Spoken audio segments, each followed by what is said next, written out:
So one of the things that my students struggle with the most on the ITF Plus is the programming section. Okay.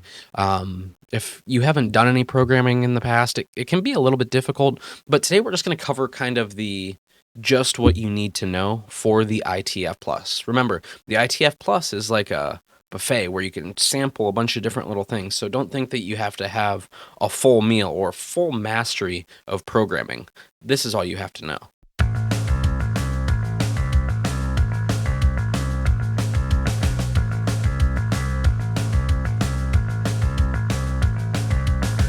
Okay, so let's go ahead and get started in Module 2, Unit 3, Programming and Application Development. Okay, so by the end of this module, it is our goal to describe programming, organizational techniques, and logic. Logic is that key word there.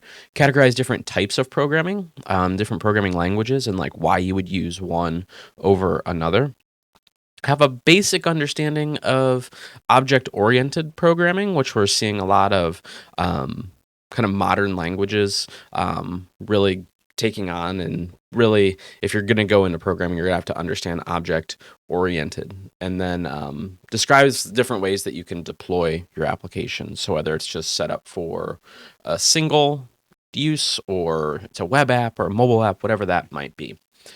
So at the basis of programming, you have to understand logic. Okay, so think of it like you're thinking about buying a house. Okay, you're going to have to go through a certain flow or a certain amount of decisions before you buy that house. So do you want a house in the city or the country? Okay, so that's your first question. So if city, then look in this area, else look in this area. So that's kind of that logic that we're gonna code into our software applications, okay? But remember, computers can't handle maybes or should be's, okay? They only can deal in firm yes or no, or firm calculations, okay? And that's where you're gonna see on the screen here, it says computers cannot tolerate ambiguity. Okay, so they can't deal with maybes. They need for sure if this, then that, then this, then this, or they break. Okay, so if you are going through, and I definitely urge you to jump into, any of the free coding websites and just try even Python programming and go through just some examples, so that way you have a better understanding. But honestly, taking like an hour to watch this video and then doing a little bit of practice, you're going to be set for the ITF Plus, okay? So just give yourself a little like project when it comes to programming, and that'll help you learn. And that's what I've always done. Like I've always wanted to be like, oh, I want to learn app development. So I just came up with like a little project in my head and built it out. Okay, and I'm doing the same thing right now with Django, which is a online or a web Python framework. I'm building something to use in my classroom in Django just to keep my programming skills up. I've never been like a programmer per se. I've just dabbled in it, and I just like playing around with it. So that's the best way to learn programming, is just give yourself a little project and then just chip away at it a little bit at a time. Okay, so back to this though. So programming, they like to have that certain sequence. So they like things in order. Think of it like a recipe, okay? You can't start by baking the cake without first going through and mixing up your ingredients. Computers are the same way. They like that kind of step-by-step procedure, okay? So what we have on the screen here, this is a flowchart, okay? So flowcharts are good when you are first planning for your programming, whatever you're actually programming, okay? Because it's going to give you an idea. Sorry, I'm bringing up my little drawing pen here. It's giving you an idea of what steps you're actually going to go through when you are designing your program, and then all you have to do, so you create your flowchart or your pseudocode, if you will, and you're going through and you're defining kind of the steps that the user is going to take. Okay, so here we have our start. We're going to clear the display. So that way, in case there was any other information on there, we want to make sure that that's gone. And then we are going to display instructions. We're going to ask for our first number. Is it a valid number? So we're doing a check here. And you see the first thing here, we have our decision. So if yes, go this way. If no, go back up and display the instructions again. So this is that logic that I was talking about. And going through and taking time to develop a flowchart for your application or whatever you're programming, creating even like diagrams. So, if you're building a website, going through and designing kind of what it looks like. And then, so this can be our screen 1. And then, down here, this will be our screen 2, if you will. Doing this really helps you get the ideas out of your head, and then you can break this project up into little pieces, and it'll make this huge mammoth project make a lot more consumable, because now you can break this into different steps of your project and keep yourself on a timeline. So we'll go back to our flowchart here. So yes, it was a valid number, so we're going to store it. Now we're going to ask for our second number, and then check and make sure it's valid. If it's not valid, then we're going to display instructions. Notice we already displayed our instructions up here, so we don't do that a second time unless it's an invalid number, and then we're going to display the instructions. Okay, so there's no real way for us this program to have any, like I said, ambiguity, or you can't put letters in here because we're doing a check. Okay, we're making sure a number is valid, and then if not, we're going to send them back through. So in this case, it was a good number, so we're going to store it, we're going to add the numbers together, and we're going to display the result and end. Okay, so remember this program here, because we're going to actually circle back to that and actually show you what that would look like in Python, which is a really popular language, especially if you're going into IT and networking. Python is definitely like the go-to. It's kind of what I'm spending a lot of my time on these days when it comes to programming. Just because it's so useful. I mean, as a scripting language, as even like web apps and stuff, it's really good. So writing pseudocode. So this is where we're taking our flowchart and then we are going to break it into simple instructions. Okay. So for example, this clear display instructions, ask for first number. This would be kind of an idea of pseudocode in that we're going to have very specific steps, like almost like a narrative, if you will. Again, this just helps. This is kind of like pre-writing. If you've been in school, whether that's elementary, middle, high school, college, this is like a pre-writing technique. Okay, so we're getting the ideas out of our head and onto paper. And what it does is it kind of scaffolds, it kind of builds so we can build our actual program. Okay.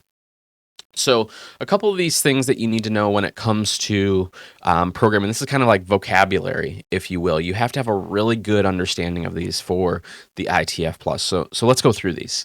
Subroutines. So subroutines are functions in that, actually, let's just jump right over to Python. How about that? It'll make it easier if we just explain kind of in real code what this looks like. Okay.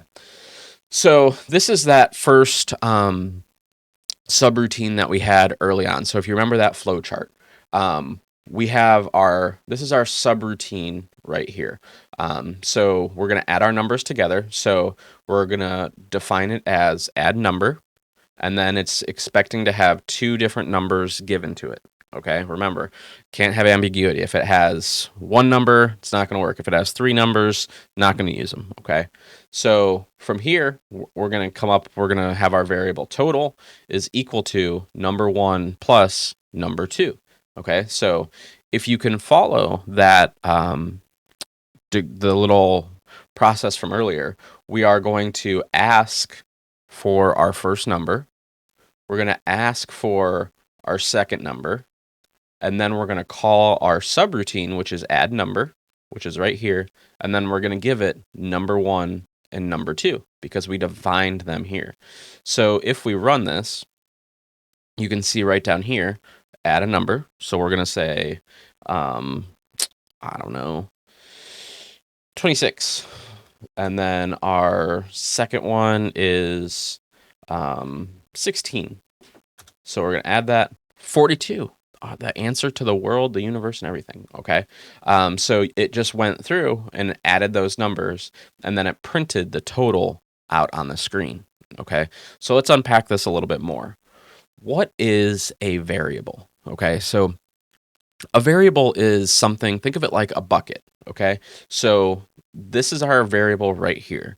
And inside this bucket, we're telling it it's equal to an int or an integer, which is a whole number. And then this input is saying, ask the user for this information. Okay. So we're going to ask this user for this information. They're going to type it in, and then we're going to put that integer as number 1. Okay, so our variable is just holding a value that can change. Okay, note that it's a variable. Now, a constant would be if I went in here and I maybe created a number 3, and then I'm going to make it equal to a specific number. So it's going to be equal to 5.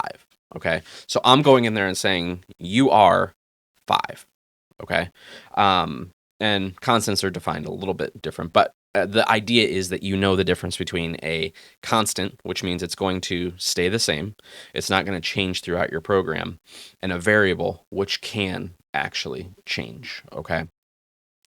So then the other thing, I'll go ahead and stop our program here. The other thing that we have here is this idea of branching out. So remember on our process diagram, we had those if yes and then if no. So I wanted to give you an example of an if this or an if else statement right here. So let's go through and read this code. And this is another reason that I really like Python, is because it's really easy to read and understand for the most part.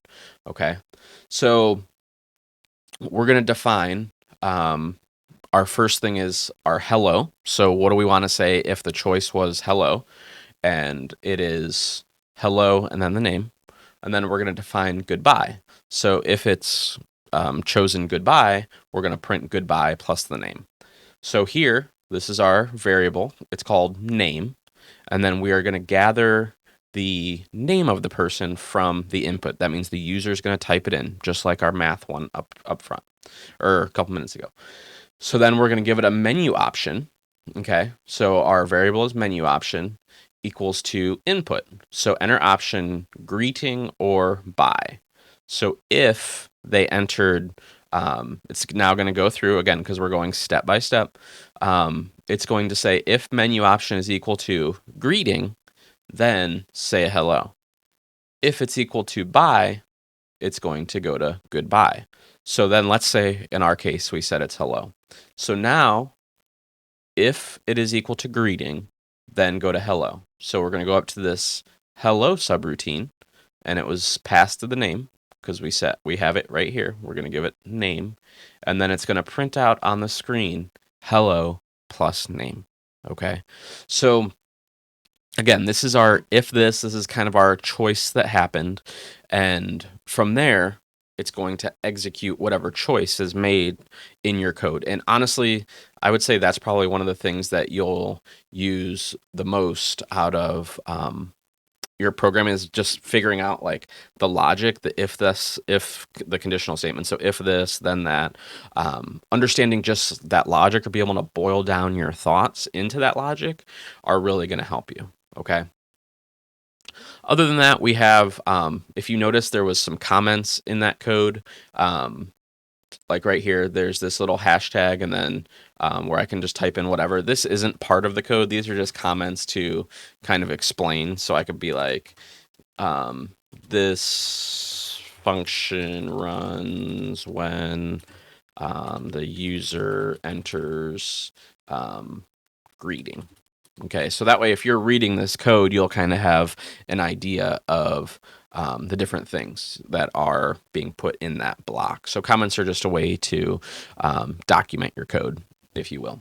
Okay, so again, key takeaways: constants stay the same, variables change, and they're just buckets to hold values. Subroutines are like the little function where it'll go and run through some code and then spit something out. Okay, and then comments just help you document your code. So when it comes to choosing your language, it comes down to, and again, we're looking at the ITF from a business point of view. Okay, so first and foremost, you have to answer the question of where your application is going to be deployed. Is this a web app? Is it a native app? Because sometimes those decisions kind of determine what programming language you're going to be able to use. Okay. Also, it comes with some level of comfortability. Like I can knock out a Python app a lot quicker than a C++ app or a C# app because I've just never really dove deep into those. Like I understand it, I can get through it, but I would just be better off if I use something that I actually know and understand. And then also, how is the application going to be used? So if it's like a server application, something like Python, which is interpreted, which we're going to get to that in a minute, something like that might be a little bit better going on, what type of device is it? What resources are going to be used? Is there going to be direct user input? Like, is it a full-blown app? Those are the questions that you have to answer before you kind of choose what language, because there are so many different languages that are out there. And kind of your project is going to determine which one you use. But honestly, just starting out, I highly suggest finding one that you really, really like and just going a mile deep with it and just build some programs in it. Branch out a little bit here and there, but if once you have like the concepts or kind of like the programming knowledge, you'll be able to apply that to a different language pretty easily. So let's talk about, this is one of the main things that you have to understand the difference between, and that is compiled versus interpreted languages. Okay, not interpretive dance, that's very different. Compiled languages are, we're going to do our code, and then we are going to zip it up, and then we're going, which is compiling it, and then we're going to run it. Okay, so we can double click on it, and it kind of stands on its own. You don't need any other help from any other applications. Okay. With interpreted languages, you have to have some type of interpreter installed on the machine. So instead of just double clicking on that application and then having everything kind of all inclusive, we're just going to run the program as needed. Okay. So I almost think of it like, and I should have like an animation, but think of it like teeth that are running, and then we're just going to feed it, and then it's going to spit out our code. Whereas when it's compiled, it's just everything is all bound into one, and we just double click on it and it runs. We don't need to have an interpreter or anything else running. So you'll see there are some advantages of either or. Really, it comes down to, again, where you're going to run this actual program. And when you're first learning, when you're first figuring out programming, I definitely think that, like I said, Python that has the interpreter that you can, run programs, hit go, and then type them in and figure it all out. Honestly, I feel like that's a really good way to first learn, so you don't have to learn how to compile and then troubleshoot different, you know, tests and stuff when it's compiling. I think it's a lot of work. My first programming instance was with iOS development with Objective-C. And it was a pain because like you'd write some code, then you would have to compile it, and it would take a little while to compile. It would just get ready to be done, and then there was an error, then you had to go back and fix it. Whereas with interpreted language, like that right away. Like as you're running, you can quickly diagnose it and fix it. Like I said, there's pros and cons to each, but again, your project is going to determine which language you're going to use for whatever whatever programming language you're going to do, or if it's compiled versus interpreted. So a big difference, a lot of people will like think that like HTML is coding, and kind of, but not really. Actually, not really at all. So you're going to hear these different terms used when it comes to programming. Okay, so let's go through these real quick. Query languages. When we are querying something, we are looking for it, or we're searching for it. We are looking around. We are calling for it. Those are all different words that go with querying. You see this mostly when it comes to SQL, which stands for Structured Query Language. This is where we have our database full of information, and then we're going to write statements to go in and grab it. Okay. The next one is assembly language. So assembly language is where, remember, our computers are pretty primitive in that they can only deal with, again, no ambiguity and zeros and ones. Okay, so we have to figure out how we go from human brain and programming language all the way down to our machine language. Okay, our machine code. So our assembly language is kind of that buffer between what's human readable and then what's converted into our actual code that our computer can understand. Okay, and then markup languages. This is where HTML comes in. Okay, HTML gives us our kind of our layout, if you will, of our how things will look on the screen. And then our CSS or our cascading style sheets are going to be like the color. So HTML is the structure, CSS is like adding the beauty or the color or the sizing, makes it look really good. Okay. So those are different the big three things that you have to understand between kind of the different languages, if you will, or different, again, this is just more vocabulary that you have to understand. So query languages, we're going out to find information, which is like SQL. Assembly language is taking the human readable text and making it something that our machines can understand. And then finally, markup languages, think of it just like marking up a paper. So this is going to be our CSS and our HTML and XML, which is more of a XML is just kind of a data structure for like a lot of APIs and stuff will spit out XML. But just be able to recognize which one of like, oh, SQL, this is going to go under query language.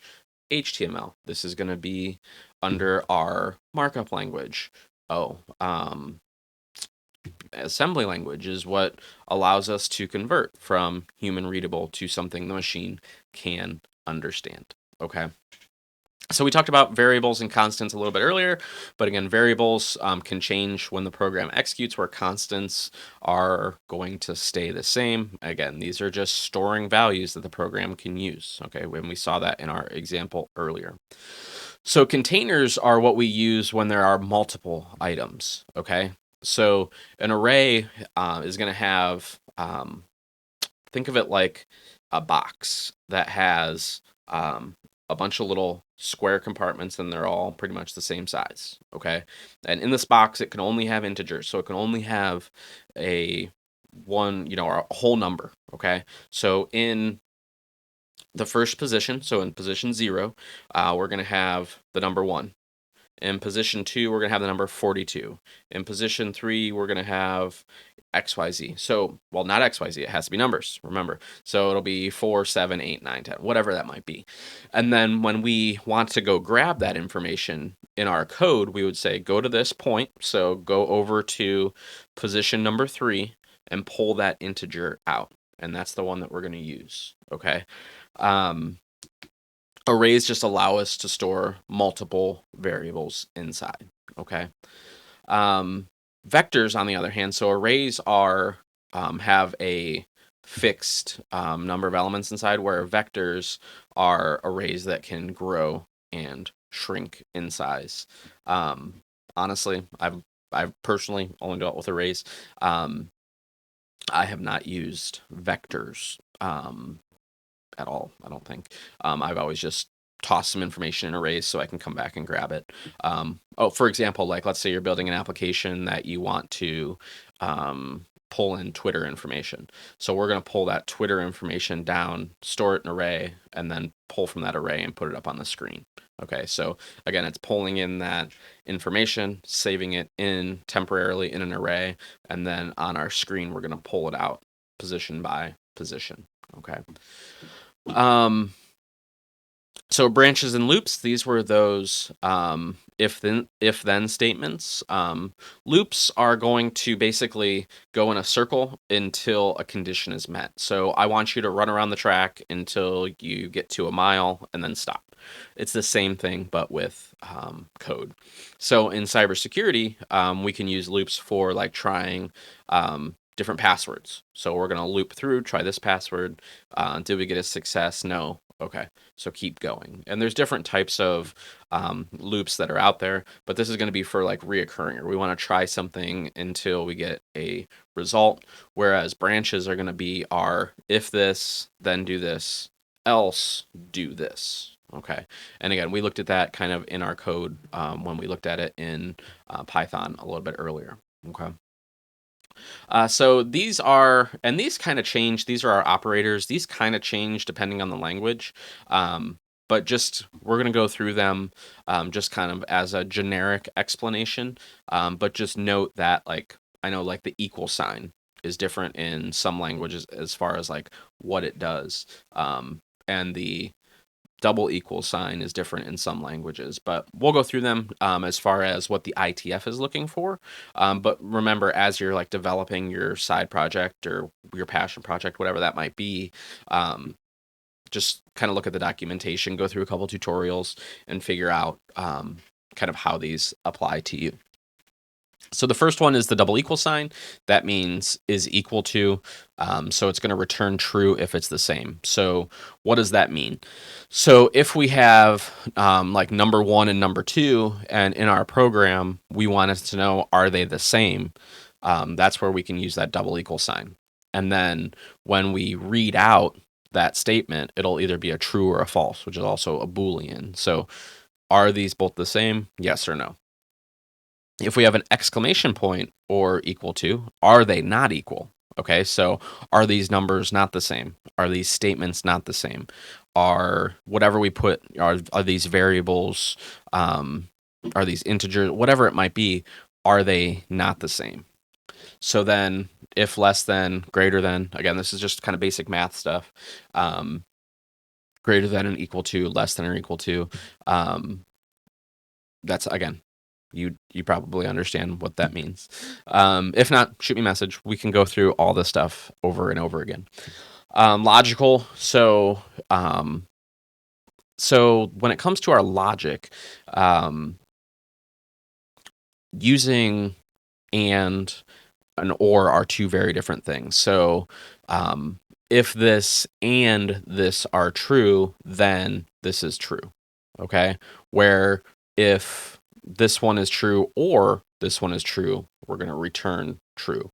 So what's the best way to explain this? So if I have two squares and they are both red, okay, we can say if these are both red, then print out red. So then our next one, to use our or example, if either of these are red, then print true. Okay, and again, you'll use these. We're very high level right here. Just understand like the bare basics of kind of the theory of programming. When you go through and you're developing your first, again, side project, you'll find out which of these you need to use and if they directly apply to you. And then an XOR is if either condition is true but not both, then the whole statement is true. Okay, so again, make some flashcards, throw all these little things on there, and just try. Like download Python, it's free.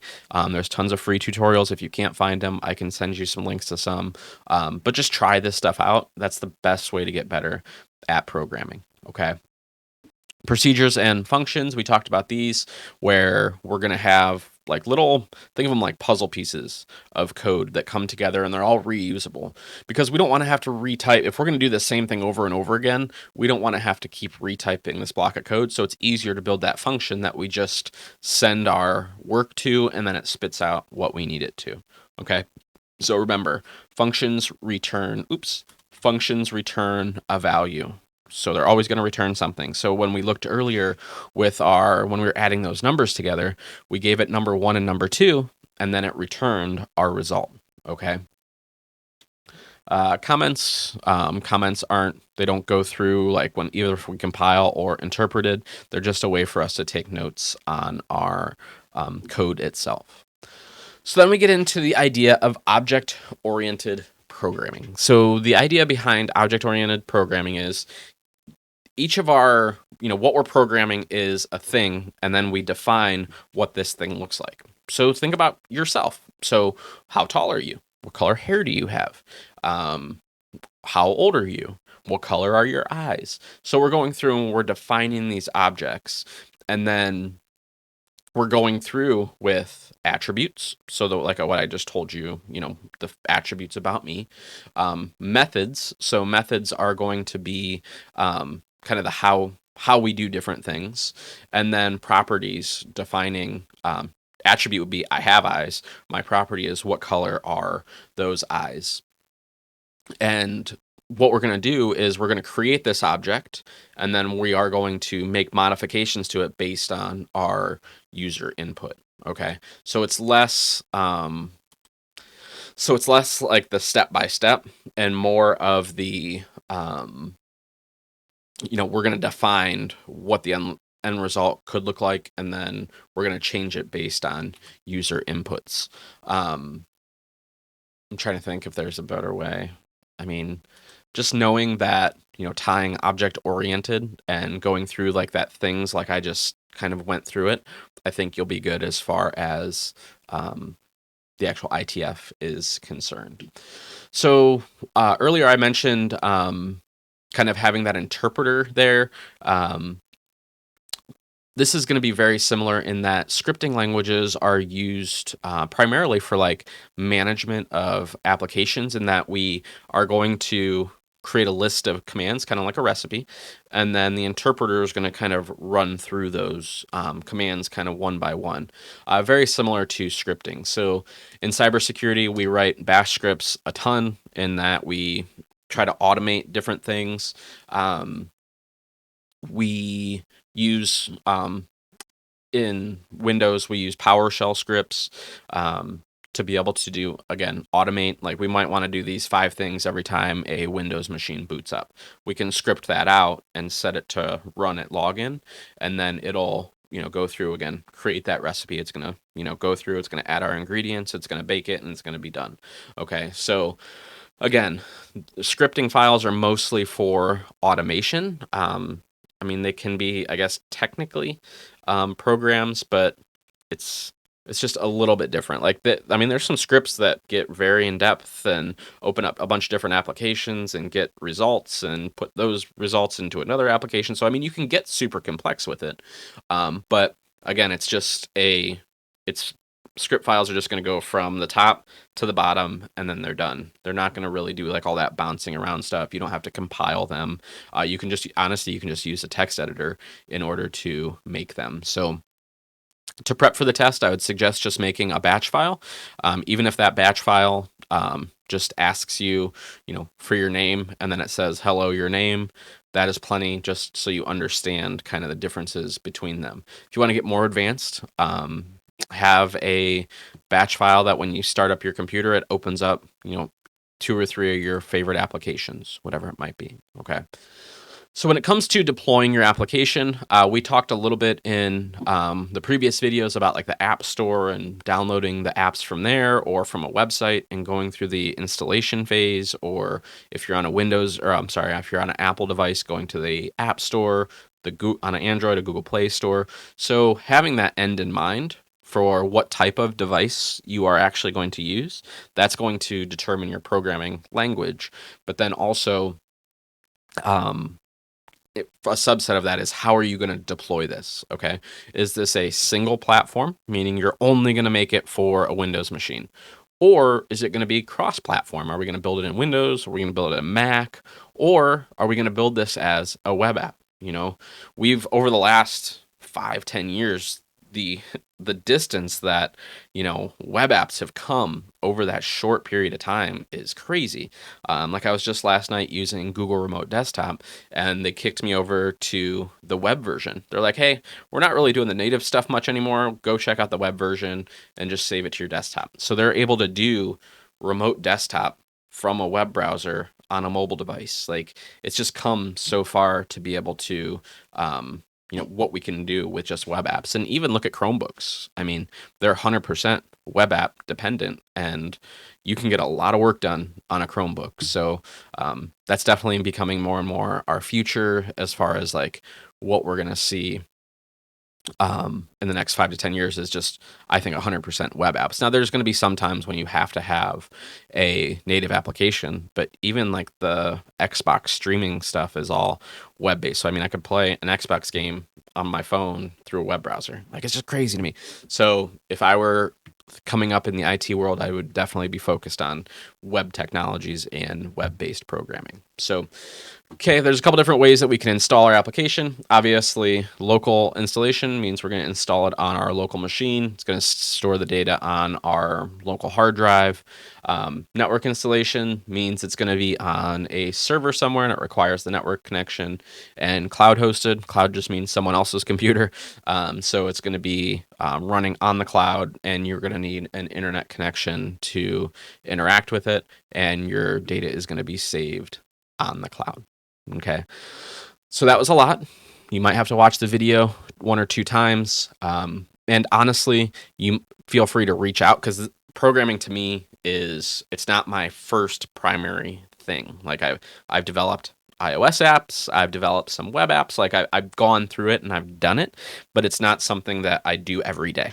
So this is probably, honestly, I'm being honest, this is probably one of my weaker areas, but I can at least get you connected with some tutorials. I can get you connected with, explain this level. Like I'm not like going to be able to go super in depth on some C# stuff. That ain't me.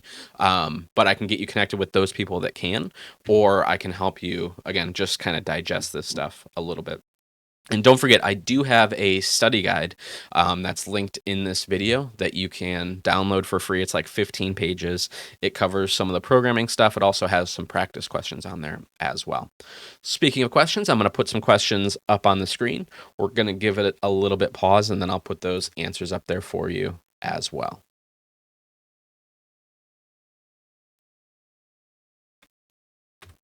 And there are those answers. So hopefully you did well. Hopefully you knew that a vector was, can get bigger compared to an array, which is a defined size. And if not, that's okay. Just go through, watch the video again, put those practice questions in, Quizlet or whatever it might be, and just give it another pass. That's all you need, is just another pass. If you need absolutely anything from me, please feel free to reach out in the comments, or tj@tjhouston.com. And like I mentioned earlier, I do have that free ITF study guide, which you can find in the description or up on the top here. Thank you so much for watching, and have a good day.